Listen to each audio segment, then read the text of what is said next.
Greetings, Talvar. Your favourite commander is back.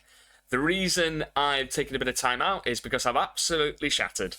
The last IT season was insane. I was travelling around the world. I managed to go to multiple events, a lot of the massive majors in the UK. I got to travel, went to the WTC, coaching for Team England, playing in the WTC War Masters, got a golden ticket and going to Atlanta, playing there with some of the best players in the world. Phenomenal event run by GW. And yeah, it was such a grind. And then finally, it was the Las Vegas Open. The ITC season is a fantastic way of getting involved in the competitive scene if you're not either A, aware, or B, you've maybe been sitting on the fence. I'd honestly recommend it. You meet so many amazing people from around the world. It's a great community, and it's such a good kind of opportunity to scratch that competitive itch. And on reflection, it was one of my best performances ever. Usually I'm kind of like top 30 in the world, top 20 in the UK. I managed to break that barrier and ended up finishing 6th overall as an overall player, and obviously take the Tau, the best Tau player in the world. But the key thing here was that I was actually in strong contention for number 1 in the world. I just fell short at the last minute. That was something that I'd never even imagined possible, and was trying to hold on to it as best I could. But at the end of the day, there's plenty of things that were positive from that performance overall, and I'm super proud. And I think one special mention is my Puretide program community has grown exponentially since the last couple of years, and it's been crazy to see the growth, but more importantly for me, to see the community evolve, develop, support, and it wouldn't have been possible without that level of support. So from the deepest parts of my heart, I thank you all. Whether it's liking, subscribing, commenting on YouTube, whether it's joining the program at the free community, or supporting me financially with the different supporting tiers and getting plenty more out of me. Honestly, the overall experience is mad. I still pinch myself to this day thinking, is it real? And it is. And I've got a bit of a reveal today, because in my month out after the ITC season ended, I've been recalibrating the Puretide engram chip in my head, and I've done a lot of rebranding, and I've got a really nice sexy schedule to show you, which is going to show you exactly what's going on behind the scenes, and it's going to be a great way of engaging and giving consistent videos and consistent kind of logs of what is happening and when it's happening, and it's going to be available to all, both free content on YouTube and opportunities to get involved within the Discord, and then obviously there's going to be a scheduling to showcase what is going on in different tiers, and I will show you that at some point in this video. So what I want to do is keep this kind of short, snappy, and straight to the point. So I'm going to an event this weekend, the Manchester GT. It is a super major in the UK, and it's got a total of 339 players. Some of the information you may have already seen online is that the 2 top represented armies is going to be Space Marines and Eldar, because it's going to be the first super major in the UK that's going to be, you know, allowing the new Eldar. So, what did your boy take? Well, I'll go into my list, and then we'll also have a look at a few of the Tau lists, and we'll have maybe a sneak peek at one of the Eldar lists. So, let's get straight into it, shall we? So, roster. Let's look at my list. Let's load it up. Okay. So, my list, I decided to go with Retaliation Cadre. Now, the reason I went with Retaliation was, one, I've not tried out the new 9-inch extra AP, rather than in the previous version it was 6. So I'm keen to see how that will play out on the battlefield. And I'm also more comfortable with running suits. I like speed, I like application of firepower, and I like to dictate when and where the battle happens. So Retaliation has the best tools to optimize my player skill and style. So I ended up going with Commander Farsight for his sweet +1 to wound, and also the ability to reduce a stratagem by 1 CP.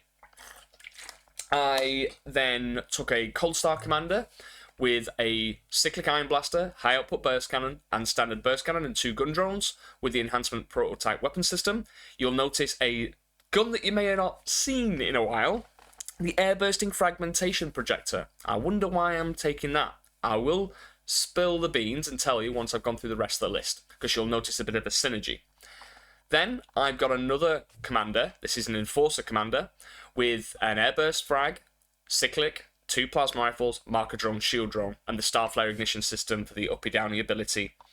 Then I've got an Enforcer commander with an Airburst frag, marker drone, shield drone, 3 missile pods, and then there's another Cold Star over here with 3 fusion, marker drone, shield generator.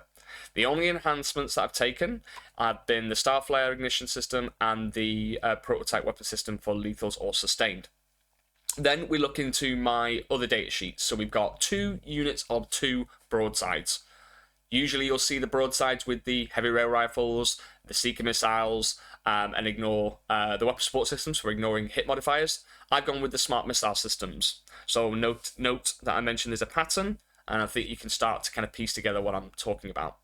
So both of these broadsides are on the same rails, ignoring hit modifiers support system, smart missile systems, and then they're armed with missile drones, 2 each. So 2 identical units of broadsides. Then we move on to the crisis suits. I've got 2 Fire Knife battle suit teams. Now these battle suits ignore modifiers to hit, and they have an ability that allows you to have full rerolls to hit when you target something at full starting strength, or if they're below starting strength, you reroll 1s to hit. 1 unit's got all plasmas, 1 unit's got all missiles for the long range. The plasmas got Pack a Punch at AP 3, Strength 8. They could also potentially be Strength 9, and then AP 4, if they get in the caveat of within 12 for the +1 Strength, and 9 for the +1 AP. So they can be great into things like Terminator profiles, Marines, that kind of stuff, and can also punch up to light transports. The missiles, Strength 7, AP 1, 2 damage. Again, full rerolls to hit if you're targeting something at full starting strength, which can be quite nice. And then I've got a Star Scythe Battlesuit team. They're armed with all burst cannons, and that is kind of like my anti-infantry clearing, because 24 burst cannon shots plus gun drones, Strength 5, but can be Strength 6, AP 0, go to AP 1 if I'm within 9, and then the Star Scythe ability is that if you're targeting non-monsters or vehicles, you gain an additional point of AP. So, hypothetically, they could be AP 2, which is a lot of shots at high AP, really good for hitting things that maybe are durable when it comes to invuns, but if you drown them in the amount of saves, like Custodian Wardens, for example, they're not going to like that. And then I've got 2 Sunforge teams. Obviously, the Sunforge are all with fusion, because their ability is rerolling damage and rerolling wounds against monsters or vehicles. And I've got 2 identical units of them. Then I've gone with what we like to call like screens or trading units, and I've gone with 2 units of Kroot Carnivores. The reason I've gone for 2 units of Kroot Carnivores is that they're really good for, 1, they grant sticky objectives. So if you start an objective in your command phase, you can make it just yours and then not have to care about it. And they've got stealth, and they've got scout move 7. So in a lot of cases, especially in the Uktc, you've got search and destroy maps that if you go first, you can actually sticky your home field and the center point with just 1 unit. And on on games where maybe you take Terraform, for example, you've got an objective on the right-hand side, objective in the middle, and one on the left. You can't quite scout move to the one on the left, which is your expansion, but you can actually do it on the bottom right. So if I have 2 units, I could sticky the center and the home field, and then also the one on the bottom right, which is naturally your opponent's expansion objective. So 2 units gives you max flexibility. Then guiding. So guiding is really important for Tau. As you know, we have to jump through a lot of hoops, but when we do jump through those hoops, it can be quite potent. So guiding is essential. Now I've gone for 2 Pathfinder teams because their ability is double guiding. So I've got 2 of those. One of them is armed with the Recon drone for infiltration plus scout. The other one's got the Grav Inhibitor drone, which is granting -2 to charge. So nice little bit of flexibility. One can go forward, one can kind of hold back. Protects me against incoming charges, and then their ability to double guide is obviously going to keep my army hitting at its full efficiencies. Then, to round it out, I've got 3 stealth suit teams. They're armed with a marker drone shield drone for the extra wound on the team leader, and obviously he's got the battlesuit support system and a fusion blaster. So the key thing is let me just kind of briefly tell you about my design of the list and why I've taken certain choices. So indirect is still potent in the game of 40k. When you look at indirects, in the past, we've been kind of used to just devastating alpha strike, killing stuff. It's no longer to that degree, but it's important to have in your list because you can start to chip away at certain things like resources. And by resource, I mean It could be a 5-man unit, it could be a scouts, it could be a 10-man cultist squad, or Catachan jungle fighters that are used in early games to kind of like do objectives, bait the opponent out, pull you out of your position to deal with something on objective. Maybe they just sit behind a wall on an objective, forcing you to come to them. So you do need to be able to deal with these. And an annoying thing for Tau is that, yes, you can deal with them and send something forward, but then you got to look at, like, well, if I'm going out and shooting a 50-point unit with my crisis team, I'm going to be trading down.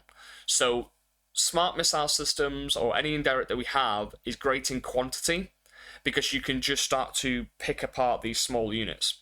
And then if you're future-proofing your further turns to score more points, you imagine you get no prisoners, and there's only maybe one viable target for you to shoot in front of you, which you will obviously kill, but then there may be like 1 or 2 dudes behind a wall, then your indirect can kill those, and you get more points on certain secondaries, like no prisoners, for example, or storm hostile overwhelming force. So I've gone with 2 bricks of broadsides that got the SMS, which is a total of 16 shots, ignoring modifiers. And then I've got an airburst frag on 3 of my commanders. The airburst frag, yes, it's trash. From a gun profile, it doesn't look great. Strength 3, D6 blast, no AP, not ignoring cover. It's a shadow of its former self. But in Retcad, you've got ways of making it better. You've got ways of making it Strength 4 if you're within 12, and then ways of having it AP 1, which would at least negate cover. But the reason I've taken this is because Eldar are going to be taking quite an MSU kind of style of build. So they're going to be taking like 5-man Rangers, 5 Scorpions, 5 Fire Dragon, whatever it is. Everything's going to be like small units. So every dead elf is a good elf in my perspective. So I've taken the airburst fragmentation projectors just to kind of give me a little bit more of indirect to help chip away and remove some of those things that might want to hide behind walls. And there's other very clever techs with the airburst. If you think outside of the box, which is what I always encourage you to do, the airburst frag allows you to fire and fade regardless of if your unit has visible targets. So in the event that, say, a demon player, Legions of Excess, goes, oh, you want to shoot me? Take a leadership test for a stratagem at -1, and if I'm within my show's ult, -2. Oh, you failed it. You cannot shoot me. Then you've got a unit out in the open going, uh-oh, I'm in danger. With the airburst frag, you can allocate your airburst to something hidden and still be able to fire and fade. That's the clever tech piece. So don't just look at it and think, why? It's trash. Have a look a little bit deeper as to why I've taken it and what you can do.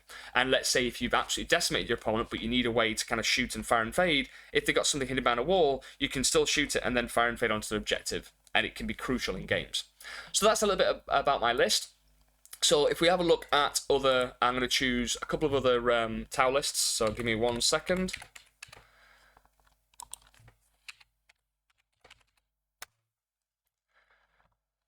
Okay, so we've got Wilby, who's running a Montcar build that's been going around in our Discord for quite a while. It's Viva la France. Montcar is very, very powerful. I ran Montcar previously at the International Teams Tournament, and I still rate it as one of the highest detachments at the moment, and it's perfectly suited to the meta because the meta is getting way more aggressive, so meet aggression with aggression. And Montcar has speed, and it can also be all over objectives, and you can also box your opponent in and kind of be in their deployment zone rather than traditionally them putting you in a box in yours. So Wilby has used this list that we've been kind of using in the Discord, and it's been used by Zorro in France, and he's having some great success with it as well. So we've gone with 2 Enforcer commanders. They're armed with all missiles, Markadron Shield Drill. One of them's got the Exemplar of the Montcar for doing the lethals and the assault on turn 4. Second Enforcer with the Strategic Conqueror, Enforcer Commander for missile pods, Markadron Shield Drill, and a War Shaper with the Strike Swiftly enhancement to grant 2 units Scout Move 6 before you do any Scout moves. That's the important part. You have to do it before you Scout Move anything else. Then you've got 30 Breachers, unit of Kroot, unit of Pathfinders, 3 units of Stealth, 2 units of Hounds, 2 units of 2 Broadsides, 2 units of Fire Knife with missiles, and 1 Iron Hammerhead and 3 Devilfish. So this list is fast and furious, essentially. You've got your long-range firepower coming from your broadsides, weapon support systems, seeker missiles. I'd have personally changed them to smart missiles, simply because of what I said about the Eldar and indirect being very potent. And then you've got your guiding aspect to it, and you've also got the Kroot Warshaper with the Kroot Hounds, giving Kroot Hounds OC along with Strat Conqueror. So 5 Kroot Hounds could go on an objective and just go, here's OC 10. If all the cards align, they're within 12 of the Kroot Warshaper, and on the objective that you've selected to be the Strat Conqueror, job's done. You can just OC denial, you can do secondaries with them, it's really good. And if it goes first, with the scout move of Strike Swiftly, you can absolutely put your opponent in a box. So, really like it. I think it's going to do quite well, and Will is a fantastic general. He's been smashing it recently, and I wish him all the luck, and I will see you at Manchester, Will. Okay, so then we've got, I'll have a look at a slightly different Montcar list. Charles is one of my students. We've been working on a bit of coaching and one-to-ones, and also is an active member in the Discord. So, Charles is a bit of a maverick when it comes to his lists. I'm not going to say he's one to always go with the lists that I present him, but he likes speed, and he's liking the fact that we're back on Montcar. So he's gone for a different variant. He's gone with the Enforcers with all missiles, exemplar Montcar. He's gone with a Warshaper with Strike Swiftly. 2 finite teams, all with missiles. And he's really favoured the Crisis Suits because he likes speed. So he's gone with 2 units of Star Scythes, one with all with Flamers, just gone all Flamers, and 2 Ghost Keels, 3 Railgun Hammerheads to just deal with tanks like Vindicators, Predator Annihilators, that kind of stuff.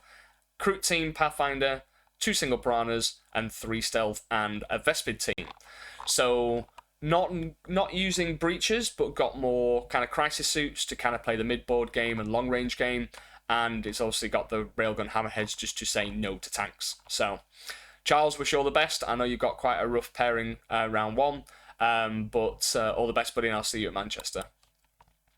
So let's have a look at another list. We'll look at Fernando. Fernando has gone with, again, Montcar. So you can see that Montcar is starting to kind of have its time in the sun. And if you look at stat check data, it's last time I checked, it was operating on a 75% win rate. So very good with the meta, and I said this from the beginning, hence why we've been on the Montcar train for the last 2 or 3 months in the Puretide Program Discord. So he's gone with a Cadre, gone with an Enforcer Commander with 3 Plasma Rifle Cyclic, Marker Drone Shield, Ethereal with a Strike Swiftly, Marker Drone Shield Drone because it can now guide because it's got the Great Good ability, Breach Team, Strike Team, Pathfinder Team, 3x3 Stealth, Vespid Team, Ghost Keel, 2 Hammerheads with Ions because they're fantastic in Montcar because you can boost the AP, and with Lethals it helps, and they've still got the 1 per game Seeker Missiles. Then he's gone with 3 single Piranhas, 3 Riptides, and a Devilfish. So Triptide is eternal, and I'm going to be really interested to see how you perform, Fernando. I know you've got I believe you've got a Tau Mirror versus Jack Downing on round 1, so Manchester round 1 pairing is a bit weird. They've had loads of, like, mirror matches. So, let me see if I can find another list that's not... Okay, Kion is not doing too good at the moment in the meta. I think last time I checked it was in its, like, 25% win rate from the weekend, and it's still underperforming. Probably the reason is that even though Kion lists are consistent when you get the damage off and sustain 2, if you're not taking enough pieces to slow the enemy down, they're going to be in your face early. But Steve has taken Cadre Fire Blade with the Exemplar of Kion to be able to do the sustained goodness from turn 2.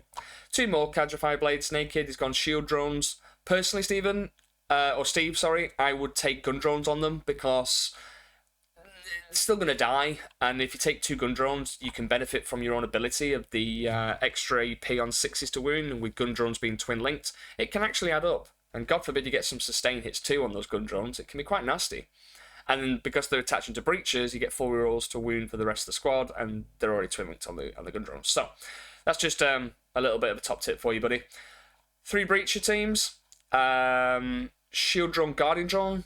Shield drone's not really help because it's on the team leader, and that's annoying because, like, if you remove him, you lose your guardian drone, but they're usually down on activation anyway. So just take a gun drone, more shots, bro. Devilfish, always smart missiles. I like that. It's good. Hammerhead, Railgun, Seeker missiles, and 2 accelerated burst cannons. Again, it's lots of shots, so I don't mind it. Strength 6, AP 1. Crew team. Love the fact that you've gone 2 crew. This is the right choice. Pathfinder team. Again, more bodies. I like what you're doing here. You've got your 30 breaches, you've got your 20 crew, 20 pathfinders, and I assume that you've still got stealth as well. Skyray, triple Skyray, bro. Love it. Fantastic. Okay, so you've gone with tanks, mechs, no riptides, double stealth, I believe. Yeah, double stealth and 2 Vespids. So you've got plenty of scoring, plenty of things to slow it down. I'd be really interested to see how you perform. So good luck, Steve. Right, so I'm just going to do a very quick Eldari check because I don't want to get too depressed, or I don't want to depress you all. But we'll have a look at some Eldari lists. So Ben Jones, I'm going to have to look at Ben Jones' list because he's a stand-up guy, represents Vanguard Tactics, and me and him always have good games.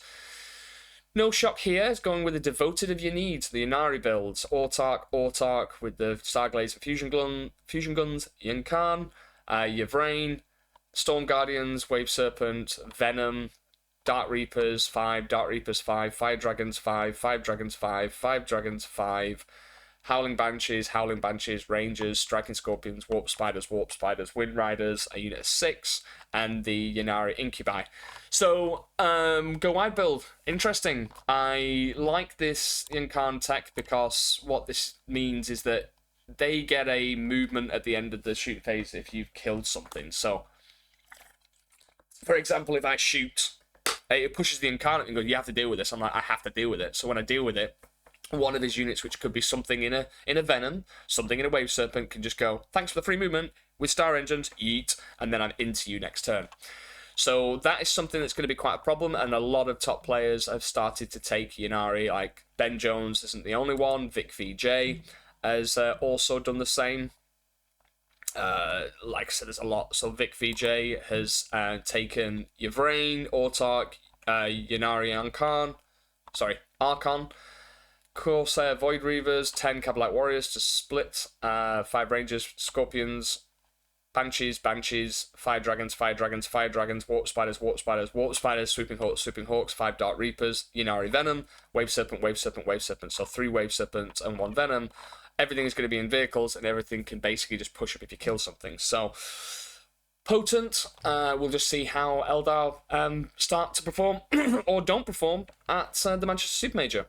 Right, hope you enjoyed that quick rundown of the events. I'm going to now showcase the new schedule that I've worked on, so get ready.